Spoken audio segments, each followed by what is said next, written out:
The backyard barbecue in Albuquerque sizzled with laughter and the smoky aroma of grilled carne asada.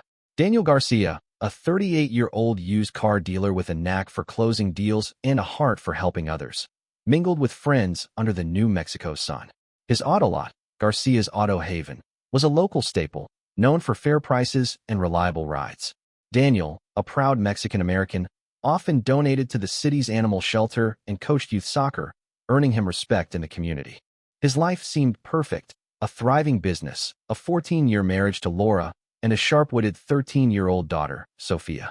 But beneath the surface, cracks were forming. Daniel noticed Laura's behavior shift over the past 6 months. Once warm and supportive, she'd turned sharp-tongued, her biting remarks slicing through their conversations like a knife. He'd started dodging her, lingering in his truck after work or skipping family dinners to avoid the tension. Sophia, caught up in teenage mood swings, barely noticed, but Daniel felt the strain. He chalked it up to stress. Maybe Laura's part-time job at the university bookstore was wearing her down. Still, the distance grew, and he found himself eating cold leftovers alone more often than not. That evening, as the barbecue hummed with chatter, Daniel's best friend, Miguel Torres, tossed back a beer and grinned. Miguel, his go-to mechanic for years, had a rough charm and a quick wit. He'd been Daniel's best man, the guy who fixed every car in the lot with precision, though he preferred working as a contractor to keep things independent. The two went way back to high school, where Daniel helped Miguel scrape through algebra. Their bond felt unbreakable, until Miguel's voice cut through the crowd. "Man, Daniel's so clueless. He doesn't even know I hooked up with Laura on his wedding day." Miguel's words, slurred but deliberate, landed like a punch. The backyard fell silent. Daniel froze, his plastic cup crumpling in his grip. All eyes turned to Laura, who stood by the grill, her face paling. "Get out," she snapped, her voice shaking with fury. "And don't bother coming back." Daniel's pulse raced. Normally, he'd fire back, maybe storm off with a heated "go to hell." But tonight, he swallowed the rage, forcing calm. "We've thrown worse at each other for years," he said coolly, locking eyes with Laura. "But this time, I'm done backing down." He turned and walked to his truck, the gravel crunching under his boots. The crowd parted, stunned, as Laura's glare burned into his back. Driving through Albuquerque's quiet streets, Daniel's mind churned. Was Miguel bluffing, or had Laura betrayed him on their wedding day? The thought twisted his gut. He replayed a moment from a month ago, when he'd overheard Miguel at a diner, boasting to a stranger. Been seeing her twice a month for years. Daniel's got no idea. At the time, he dismissed it as Miguel's usual bravado, talking big to impress. Now, the pieces clicked together, each one sharper than the last. He couldn't confront Laura yet. If she was cheating, she'd deny it, and Miguel would back her up. Daniel needed proof, something undeniable. His thoughts drifted to Sophia, born exactly 9 months after their wedding. A wedding night baby. They called her, a miracle despite Laura's birth control. But what if the miracle wasn't his? The idea gnawed at him, a seed of doubt sprouting fast. At home, Laura acted as if nothing had happened, offering a curt, "You're late," when he walked in. Daniel nodded, avoiding her eyes, and headed to the couch.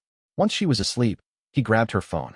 The passcode, Sophia's birthday, unlocked it easily. He scrolled through texts, emails, anything that might point to Miguel. Nothing. No calls, no messages, not even a contact under his name. Laura was careful, too careful. But her recent coldness, the way she dodged questions about Miguel, told Daniel something was off. The next morning, at Garcia's Auto Haven, Miguel strolled in, tossing out a casual jab about Daniel's slow sales. Daniel's jaw tightened, but he played it cool. "Focus on the cars, man," he said, his voice steady but edged. Miguel shrugged and got to work, oblivious to the storm brewing in Daniel's mind. Alone in his office, Daniel made a call to a private investigator in Santa Fe. The PI, a gruff ex-cop named Ray, listened to the story. "Tracking sporadic hookups is pricey," Ray warned. "Put a tracker on her phone. It's cheaper, and you'll know where she goes. If she's careful, cameras won't help, she'll spot them." Ray suggested a discreet app that ran in the background, syncing Laura's location to Daniel's phone. "It's legal as long as you own the device," Ray added, refusing payment. "This one's on me. Look me up if you're ever in Santa Fe." Daniel thanked him, already downloading the app. That night, while Laura and Sophia slept, he installed it on her phone, his hands steady despite the adrenaline. By morning, the app was live, pinging Laura's location as she moved from home to the bookstore. Daniel's days became a blur of work and vigilance. He watched the app, noting Laura's routine: bookstore, grocery store, home. Nothing unusual. Miguel's schedule didn't overlap with hers, at least not yet. Daniel tried to act normal, suggesting a family dinner at a local taqueria. Laura seemed surprised but agreed, while Sophia, glued to her phone, gave a half-hearted nod. At dinner, Daniel casually mentioned Miguel. Laura's fork paused mid-air, her eyes darting away. "He's been busy," she said, switching topics fast. Sophia didn't notice, but Daniel's suspicion deepened. Back home, Laura's demeanor softened. After Sophia went to bed, she leaned close, her hand brushing his. "Thanks for dinner," she murmured, her tone hinting at intimacy. Daniel's stomach churned. If she was cheating, could he even touch her? He let her lead, keeping his distance emotionally. Their night together felt hollow, a shadow of what it once was. Lying awake after, Daniel stared at the ceiling, his mind racing. The tracker showed nothing, but Laura's behavior screamed secrets. Then it hit him: Sophia. Her birth, the complications, the Rh factor issues that nearly cost them the pregnancy. Laura had been on the pill, but the doctor blamed wedding stress for its failure. If Miguel's claim was true, Sophia might not be his. The thought was a gut punch, but Daniel knew what to do. He needed a DNA test, fast. The next morning, he called the University of New Mexico's science department, arranging to drop off samples. At dawn, while Sophia slept, he gently swabbed her cheek, then his own, sealing both in plastic bags. Driving to the university, Daniel handed the samples to Dr. Elena Ruiz, the department head. "I need answers quick," he said, offering a discount at his lot as thanks. Elena nodded, promising results in days. As he left, Daniel felt a mix of dread and resolve. If Sophia wasn't his, everything, his marriage, his family, his trust, would shatter. But he wouldn't back down. Not this time. Daniel Garcia's world teetered on the edge as he waited for the DNA results. Each day at Garcia's Auto Haven in Albuquerque felt like a tightrope walk, balancing his usual charm with customers against the storm brewing inside. The tracking app on Laura's phone showed nothing suspicious. Her movements stuck to a predictable loop: university, bookstore, grocery runs, home. But her evasiveness at dinner, the way she sidestepped any mention of Miguel, kept Daniel's suspicions burning. He needed hard evidence, not just gut feelings or Miguel's drunken boasts. To keep his sanity, Daniel threw himself into work. He struck a deal for a sleek Mazda Miata at a local auction, a favor for Dr. Elena Ruiz, who'd promised to rush the DNA test. Handing her the keys later, he forced a smile, masking the anxiety gnawing at him. "Found you a red one, low miles," he said, tossing in a 10% discount for her lab's help. Elena thanked him, her eyes catching his tension. "Results should be ready tomorrow," she said. Daniel nodded, his throat tight, and drove back to the lot. That night, he couldn't sleep. Laura's softened demeanor after their family dinner felt like a trap, her affection a calculated move to keep him off guard. He lay on the couch, staring at the ceiling, replaying Miguel's words from the barbecue. "I hooked up with her on your wedding day." The betrayal, if true, wasn't just personal. It questioned Sophia's very existence as his daughter. By 3 a.m., Daniel gave up on rest, grabbed a coffee, and checked the tracker again. Laura's phone pinged at home, steady as ever. Too steady. The next morning, Elena called. "Can you come by?" Her tone was neutral, but it sent a chill through him. At the university, she handed him a sealed envelope. "The samples don't match," she said softly. "You're not the biological father." Daniel's chest tightened, the air sucked out of the room. He thanked her, his voice hollow, and slipped the envelope into his jacket. Driving back, the truth sank in. Sophia, the girl he'd raised for 13 years, wasn't his. Laura's betrayal wasn't just a fling. It had rewritten his life. Fury battled grief, but Daniel didn't crack. He needed a plan, not a meltdown. At the lot, he called his lawyer, Carla Vega, a sharp family law expert in Albuquerque. "I want to protect my business," he told her, explaining the DNA results and Miguel's claims. Carla laid it out. Laura could claim half his assets in a divorce, including Garcia's Auto Haven, unless he acted fast. "Set up a new company, transfer the business, and keep it out of her reach," she advised. "But don't move out yet. Paying the house bills shows you're not abandoning it." Daniel spent the next day executing the plan. He registered a Nevada-based company, Southwest Auto Holdings, and quietly transferred the dealership's ownership. His accountant, Paul, handled the paperwork, keeping it airtight. To cover his tracks, Daniel told Laura he was buying new cars for the lot, a half-truth to explain his distracted focus.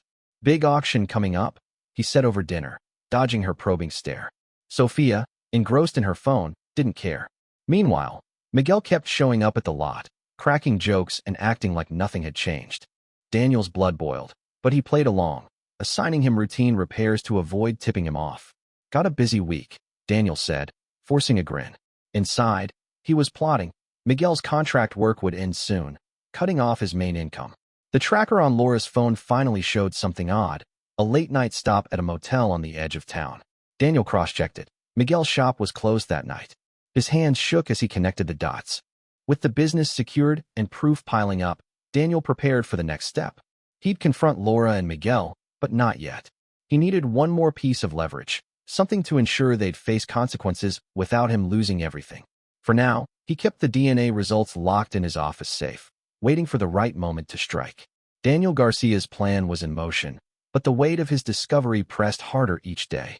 Knowing Sophia wasn't his daughter fueled a quiet resolve to outmaneuver Laura and Miguel.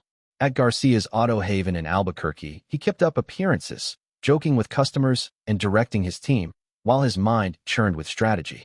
The tracking app on Laura's phone had revealed her late-night motel visit, syncing perfectly with Miguel's absence from his shop. It wasn't proof of an affair, but it was close. Daniel needed to catch them off guard, and he was running out of time. He leaned on his lawyer, Carla Vega, to tighten his defenses. She suggested paying off the house mortgage to secure his ownership, as his name alone was on the deed from before the marriage. Keep paying utilities and taxes too, Carla advised. It blocks Laura from claiming you abandoned the property. Daniel wired the funds that afternoon, ensuring the house stayed in his control.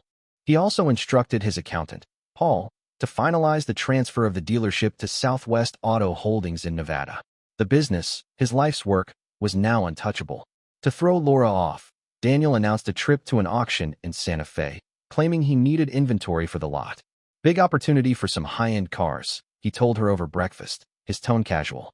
Laura nodded, distracted, while Sophia scrolled through her phone, oblivious. Daniel packed a bag, but this wasn't just a business trip, it was his exit. He'd used the time away to gather his thoughts and monitor Laura's movements. Before leaving, he checked the tracker. Laura was at the bookstore, routine as ever. Too routine, he thought. In Santa Fe, Daniel didn't attend the auction. Instead, he drove through the desert highways, the open road clearing his head. He checked into a modest motel, the kind where no one asked questions, and kept tabs on Laura's phone. 2 nights in, the app pinged. Laura was back at the same motel on Albuquerque's outskirts. Daniel cross-referenced Miguel's schedule through a mutual contact at the shop. Miguel had taken the evening off. The pattern was undeniable. Daniel saved screenshots of the tracker data, building his case. He called Carla from the motel, updating her on the tracker's evidence. It's not airtight for court, she warned, but it's leverage. Keep documenting. Daniel agreed, his focus sharpening. He also reached out to his lot manager, Anna, instructing her to stop assigning repairs to Miguel. Tell him we're switching vendors, he said, keeping his voice steady. Anna didn't question it, her loyalty unwavering. You got it, boss, she replied. Daniel knew Miguel relied on the dealership for most of his income. Cutting him off would hit hard. Back in Albuquerque, Daniel avoided home, crashing at a friend's place to maintain his cover. He met with Carlo again, who suggested a bold move. Record a conversation with Laura to capture her reaction to his departure. If she tells you to stay gone, it weakens any abandonment claim, Carlo explained. Daniel agreed, setting his phone to record before heading home. That evening, he walked into the house, finding Laura in the kitchen. Sophia was at a friend's, leaving them alone. I'm heading out again, Daniel said, his tone flat. More auctions. Laura's eyes narrowed. You're never here anymore, she snapped. If you're so miserable, just leave for good. Daniel's heart raced, but he kept cool. Maybe I will, he replied, letting her words hang. She doubled down. Fine, go. Don't come back. The recorder caught every syllable. Daniel grabbed his keys and left, the door clicking shut behind him. In his truck, he replayed the audio, satisfied. It was the leverage he needed. With the DNA results, the tracker data, and now Laura's own words, Daniel's plan was taking shape. He wasn't just walking away. He was setting the stage for a confrontation that would expose Laura and Miguel and protect everything he'd built. Daniel Garcia's 3-month journey across the Southwest was no vacation. It was a calculated retreat. Driving his red Mazda Miata through Arizona's Red Rock Canyons, Utah's salt flats, and Colorado's mountain passes, he pieced together his next moves. The open road gave him clarity, but the sting of Laura's betrayal and the truth about Sophia's paternity lingered. His phone, buzzing with missed calls from Laura and Miguel, stayed mostly ignored. The tracking app, still active, showed Laura's frequent visits to a motel, each one syncing with Miguel's free evenings. Daniel saved every data point, building an ironclad case. Back in Albuquerque, he pulled into Garcia's Auto Haven, now under Southwest Auto Holdings. His team greeted him warmly, unaware of the storm he'd weathered. Anna, his lot manager, had kept things running smoothly, and Daniel rewarded her with a raise. "You're the backbone here," he told her, outlining his new role as a consultant to minimize his legal exposure. He also instructed her to keep Miguel out of the loop. "No more repair jobs for him," Daniel said firmly. Anna nodded, sensing the weight behind his words, but asking no questions. Daniel's next stop was his lawyer, Carla Vega. She reviewed the tracker data and the recorded argument where Laura told him not to come back. "This kills her abandonment claim," Carla said, her voice confident. "With the DNA results, you're in a strong position for divorce proceedings. But we need to act fast. Laura's been asking around about your business." Daniel's jaw tightened. He'd protected the dealership, but Laura might still try to claim a share of his assets. Carla suggested listing the house for sale, as his sole ownership predated the marriage. "Force her to move out," she advised. "It draws a line." Daniel contacted a realtor and listed the house, ensuring Laura received notice. He also stopped by the bank, closing joint accounts and redirecting his income to a new account under Southwest Auto Holdings. To cover his tracks, he told Laura he'd sold the business to focus on consulting, a half-truth that kept her in the dark. Her response was cold. "You're leaving us with nothing." Daniel didn't bite. "The house is paid off. You'll manage," he replied, hanging up before she could argue. The confrontation came sooner than planned. Daniel drove to the house one evening, steeling himself. Laura answered the door, startled, with Sophia in the living room. Before Daniel could speak, Miguel emerged from the hallway, confirming the affair in one careless moment. Daniel's voice stayed steady. "I know everything," he said, pulling the DNA report from his jacket. "Sophia's not mine, Laura. She's his." He handed her the envelope, watching her hands tremble as she opened it. Sophia's eyes widened, confusion replacing her usual teenage indifference. Laura stammered, "I didn't know, Daniel. I swear." Miguel, silent, stared at the floor. Daniel didn't buy her denial. "You slept with him on our wedding day," he said, his tone cutting, "and kept it going for years. Twice a month, right?" He showed them the tracker screenshots, each timestamp a nail in their coffin. Sophia ran to her room, slamming the door. Laura's voice cracked. "What do you want?" Daniel leaned in. "The house is for sale. You've got until next month to move out. Divorce papers are coming. You and Miguel can figure out the rest." He walked away, the weight of 14 years lifting with each step. Laura's pleas echoed behind him, but Daniel didn't turn back. The truth was out, and the consequences were theirs to bear. Daniel Garcia stood in an Albuquerque courtroom, the final chapter of his 14-year marriage unfolding. The judge's gavel loomed as Laura, flanked by her lawyer, sat across from him, her eyes avoiding his. Miguel was absent, likely grappling with his new reality as Sophia's father. Daniel's lawyer, Carla Vega, had prepared meticulously, armed with the DNA report, tracker data, and the recorded argument where Laura demanded he leave. The evidence painted a clear picture.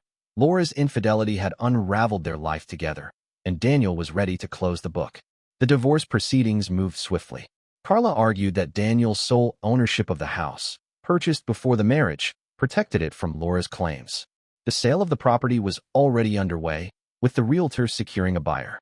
The judge ruled that the proceeds would be split evenly, but Daniel's strategic moves, transferring his dealership to Southwest Auto Holdings and limiting his income to consulting fees, meant Laura couldn't touch his business or demand substantial alimony. "You've covered your bases," Carla whispered as the judge reviewed the terms. Laura's lawyer pushed for spousal support, citing her part-time job at the university bookstore. But Carla countered with evidence of Laura's ongoing affair with Miguel, supported by the tracker logs. The judge, unimpressed by Laura's attempt to claim abandonment, denied her request for additional support. "Mr. Garcia has maintained financial responsibility for the home," the judge stated. "No further compensation is warranted." Laura's shoulders slumped, the weight of her choices settling in. Outside the courtroom, Daniel caught Sophia waiting in the hallway. Her usual teenage defiance was gone, replaced by uncertainty. "Can we talk?" she asked, her voice small. They stepped into a quiet corner, and Daniel braced himself. "I know you're not my dad," she said, clutching her phone. "But you raised me. Does that count?" Daniel's chest tightened, but he nodded. "You'll always be my kid, Sophia. Biology doesn't change that. I'm here if you need me." She hugged him briefly, a rare gesture, before heading back to Laura. Daniel learned through Anna, his lot manager, that Miguel had scrambled for work after being cut off from the dealership. He'd landed a low-paying gig at a quick lube shop, a far cry from his lucrative contract with Daniel. Laura, forced to move out, had taken a full-time job, but their combined income barely covered rent in a cramped apartment. The contrast to Daniel's steady life, consulting at the lot, volunteering at the animal shelter, and rebuilding his sense of purpose, felt like justice. One evening, Laura showed up at Daniel's new apartment, unannounced. "Can we just talk?" she pleaded. Against his better judgment, he agreed, but insisted they meet at a nearby diner for neutrality. Over coffee, Laura admitted her mistakes. "I was selfish," she said, her voice low. "I thought I could have both you and Miguel. I never meant to hurt you." Daniel listened, unmoved. "You made your choices, Laura. Now we both live with them." He paid the bill and left, her words echoing but not swaying him. Back at Garcia's Auto Haven, renamed Helpless Auto to signal new ownership, Daniel thrived as a consultant. He sold a car a week, enough to cover his modest needs, and poured energy into mentoring his team. Anna, now running daily operations, had transformed the lot into a local gem, earning rave reviews. Daniel's trips across the Southwest had taught him resilience, and he channeled it into helping others, donating part of his earnings to youth programs. As he locked up the lot one night, Daniel glanced at the Miata parked outside, its red paint glinting under the streetlights. The road ahead was his own, free from betrayal. Laura and Miguel faced their consequences, while Daniel found peace in truth and a life rebuilt on his terms.